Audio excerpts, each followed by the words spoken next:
Assalamualaikum warahmatullahi wabarakatuh. Apa kabar guru hebat di seluruh Nusantara? Jumpa lagi dengan saya Ridwan Adi Pranata, calon guru penggerak angkatan kelima dari Kabupaten Bojonegoro. Pada kesempatan kali ini, saya akan memaparkan aksi nyata penerapan pemikiran Ki Hajar Dewantara di kelas maupun di sekolah. Ada beberapa poin yang akan saya sampaikan dalam aksi nyata penerapan pemikiran Ki Hajar Dewantara pada modul 1.1 ini. Poin yang pertama, perasaan selama melakukan perubahan di kelas.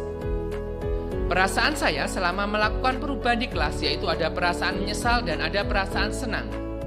Saya menyesal karena sebagai seorang pendidik kenapa tidak dulu-dulu menerapkan pemikiran Ki Hajar Dewantara dalam pembelajaran di kelas maupun di sekolah. Selama melakukan perubahan di kelas, saya mulai sadar dan terbuka. Dalam pembelajaran, saya mulai memberikan kebebasan kepada anak sehingga pembelajaran yang terpusat pada siswa dapat terwujud. Dan nampak siswa sangat bersemangat, lebih percaya diri, dan aktif dalam setiap proses pembelajaran. Dari sinilah saya benar-benar merasakan well-being anak terwujud. Hal tersebut membuat saya sangat senang dan bahagia sebagai seorang pendidik. Poin yang kedua, aksi nyata, ide atau gagasan selama proses perubahan yang saya lakukan. Yang pertama, saya membangun kesepakatan belajar di dalam kelas agar pembelajaran di kelas lebih kondusif dan nyaman.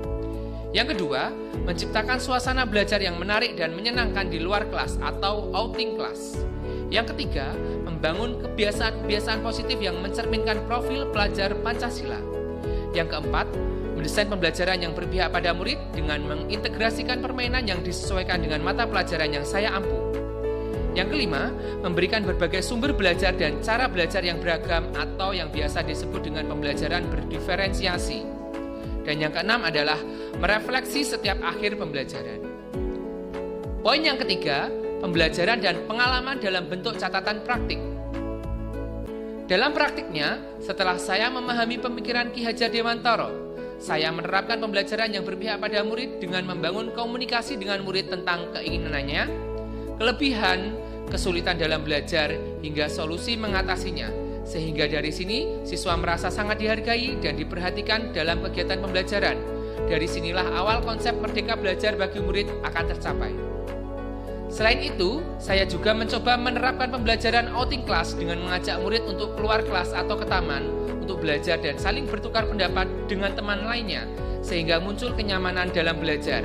Dengan tujuan, selain siswa tidak bosan, juga membuat siswa lebih mengenal alamnya dan peka terhadap lingkungan sekitar. Ada beberapa kendala yang muncul dari penerapan pembelajaran yang saya lakukan, diantaranya membutuhkan banyak waktu untuk menerapkan pembelajaran di luar kelas, sehingga untuk mengatasinya, siswa harus benar-benar disiplin waktu.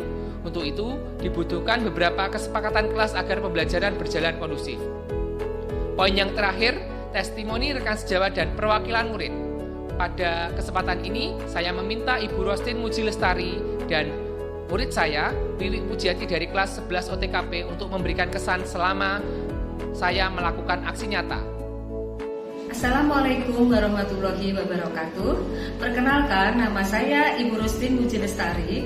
Saya adalah guru otomatisasi dan tata kelola perkantoran SMK PGRI 2 Bojonegoro. Setelah saya melakukan diskusi, sharing, kolaborasi, dan mengamati perkembangan pelajaran yang disampaikan oleh Bapak Ridwan Adi Pranata, saya merasa tertarik dan tertantang untuk belajar, dan terus belajar. Ternyata merupakan suatu kebahagiaan yang tidak ternilai ketika melihat anak-anak didik kita merasa nyaman, bahagia, aktif, menerima pelajaran-pelajaran yang kita sampaikan tanpa adanya tuntutan kita sebagai gurunya. Demikian yang bisa saya sampaikan. Wassalamualaikum warahmatullahi wabarakatuh. Assalamualaikum warahmatullahi wabarakatuh. Perkenalkan, nama saya Wiwi Pujiati. Saya kelas 11 otomatisasi tata kelola perkantoran SMK PGRI 2 Bojonegoro. Di sini saya akan memberikan kesan saya ketika menerima pembelajaran dari Pak Ridwan. Saya sangat senang dan saya sangat bersemangat menerima pembelajaran dari Pak Ridwan karena pelajaran yang diberikan sangat mudah dimengerti. Di hari ini saya mendapatkan ilmu yang sangat luar biasa, yaitu saya bisa berbicara di depan umum. Dan apa yang diberikan kepada Pak Ridwan kepada saya, dulu yang saya belum tahu, sekarang saya menjadi tahu. Dulu yang saya tidak percaya diri, sekarang lebih menjadi percaya diri. Sekian yang dapat saya sampaikan. Saya akhiri, wassalamualaikum warahmatullahi wabarakatuh.